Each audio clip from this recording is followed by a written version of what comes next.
کرو مہربانی تم اہل زمیں پر، کرو مہربانی تم اہل زمیں پر، خدا مہرباں ہوگا عرش بری پر، خدا مہرباں ہوگا عرش بری پر۔ عزیزان ملت اسلامیہ، میں نے جو ابھی آیت کریمہ تلاوت کی اس کے متعلق کچھ عرض کروں اس سے قبل آئیے ہم اور آپ سب سے پہلے آقائے نامدار مدنی تاجدار دونوں عالم کے مالک و مختار جناب محمد رسول اللہ صلی اللہ تعالیٰ علیہ وسلم کی بارگاہ علی جناب میں درود و سلام کا نذرانہ بانداز غلامانہ پیش کرنے پڑھیے اللہم صلی علی سیدنا و مولانا محمد و بارک وسلم صلاۃ و سلام علیک یا رسول اللہ یا نبی اللہ یا حبیب اللہ صلی اللہ تعالیٰ علیہ وسلم۔ محترم حضرات، آیت کریمہ کا مفہوم یہ ہے کہ تمام مومن آپس میں بھائی بھائی ہیں۔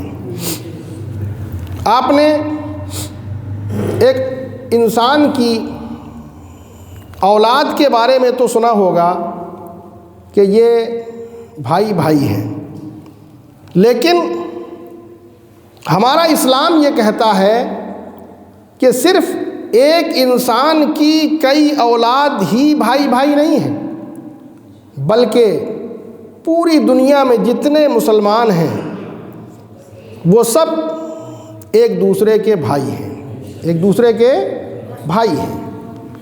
اور ہمارے بزرگ حضرت شیخ سعدی علیہ الرحمہ فرماتے ہیں کہ بنی آدم اعضائے یک دیگرند، اولاد آدم انسان یہ ایک دوسرے کے اعضاء ہیں، ایک دوسرے کے عضو ہیں، ہاتھ پیر وغیرہ یہ اعضاء کہلاتے ہیں۔ تو انسان جو ہے وہ کیا ہے؟ ایک دوسرے کے اعضاء ہیں۔ اور جب ہمارے ایک عضو میں تکلیف ہوتی ہے، ہاتھ میں اگر درد ہے تو اس درد کو ہماری آنکھ بھی محسوس کرتی ہے، ہماری آنکھ بھی محسوس کرتی ہے۔ ہمارے جسم میں کہیں بھی تکلیف ہو تو اس تکلیف کو ہمارا پورا جسم محسوس کرتا ہے۔ تو ہمیں پتہ چلا اس سے کہ جب ہم آپس میں بھائی بھائی ہیں اور بنی آدم ایک دوسرے کے اعضاء ہیں، تو جیسے اعضاء جو ہے ایک جسم ایک حصے میں تکلیف ہے تو دوسرا حصہ اس تکلیف کو محسوس کر رہا ہے، تو ایسے ہی اگر ایک مسلمان تکلیف میں ہے تو دوسرے مسلمان کو اس کی تکلیف محسوس کرنا چاہیے۔ اگر ایک مسلمان دوسرے مسلمان کی تکلیف کو محسوس کر رہا ہے تبھی وہ حقیقت میں بھائی ہے، ورنہ وہ بھائی نہیں ہے۔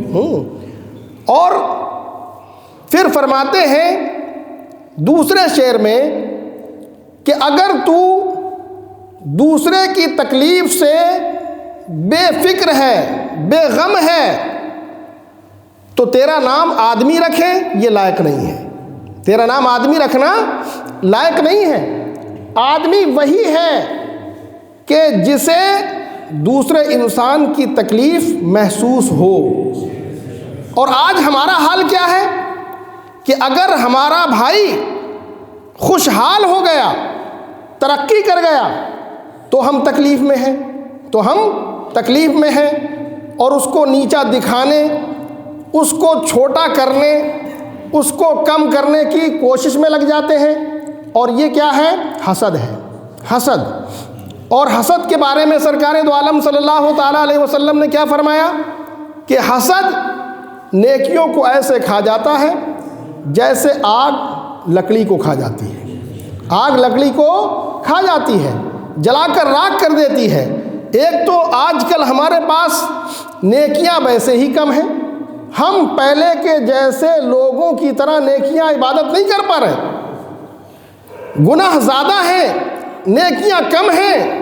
اور اگر ہم نے اپنے کسی مسلمان سے حسد کر لیا تو وہ بھی چلی گئی۔ تو ہمیں حسد سے بچنا چاہیے۔ پھر ہمیں یہ دیکھنا چاہیے کہ اگر ہم کسی مسلمان سے جل رہے ہیں، حسد کر رہے ہیں، تو یہ حقیقت میں ہم اس سے نہیں جل رہے، اس سے حسد نہیں کر رہے۔ کیوں؟ اس لیے کہ یہ نعمتیں یہ عزتیں، یہ دولتیں اس کے پاس خود بخود نہیں ہیں، بلکہ اس کو اللہ تبارک و تعالیٰ نے عطا فرمائی ہیں۔ تو اگر ہم اس سے جل رہے ہیں تو گویا ہم اللہ تبارک و تعالیٰ کی نعمت پر جل رہے ہیں۔ بہت کچھ سوچنا چاہیے۔ تو عزیزان ملت اسلامیہ، میں یہ عرض کر رہا تھا کہ تمام مومن کیا ہیں؟ بھائی بھائی ہیں۔ تو ہمیں بھائی بھائی کی طرح رہنا چاہیے، ایک دوسرے کی مدد کرنا چاہیے، جیسا کہ رسول کریم صلی اللہ تعالیٰ علیہ وسلم کے صحابہ کرام نے، جب رسول کریم صلی اللہ تعالیٰ علیہ وسلم نے اور ان کے صحابہ نے مکہ شریف سے ہجرت فرمائی تھی اور مدینہ شریف آپ تشریف لائے تھے، صحابہ کرام بھی آئے تھے، تو جو صحابہ پہلے سے مدینہ شریف میں موجود تھے ان کو انصاری کہا جاتا ہے۔ کیوں انصاری کہا جاتا ہے؟ کہ انہوں نے مہاجرین صحابہ جو ہجرت کر کے آئے تھے ان کی بھرپور مدد کی تھی، بھرپور۔ آج تو ایسا ہوتا ہے کہ باپ کے انتقال کے بعد جب ترکہ بڑھتا ہے، مکان، دکان، کھیت، دولت کا بٹوارا ہوتا ہے، تو سگے بھائی دولت کے چکر میں، مکان کے چکر میں لڑ جاتے ہیں۔ لیکن ان صحابہ کو دیکھیے کہ وہ صحابہ ان کے حقیقی بھائی نہیں تھے، نسبی بھائی نہیں تھے، باپ کی اولاد نہیں تھے، مگر ان صحابہ کرام نے اپنے گھروں میں انہیں حصہ دیا۔ اپنے گھروں میں اگر کسی کے پاس 2 گھر تھے تو ایک گھر اپنے بھائی کو دے دیا جو ہجرت کر کے آئے تھے۔